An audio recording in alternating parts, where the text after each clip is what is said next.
కళ్ళు కైపెక్కించే పోకళ్ళు కాటేస్తే కాదంటానా ఇప్పుడైనా వయసేమైనా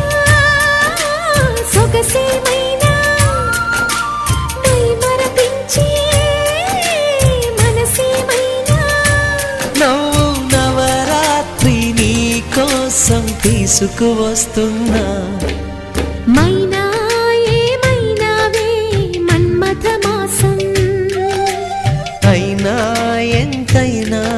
ఇది మెత్తని మోసం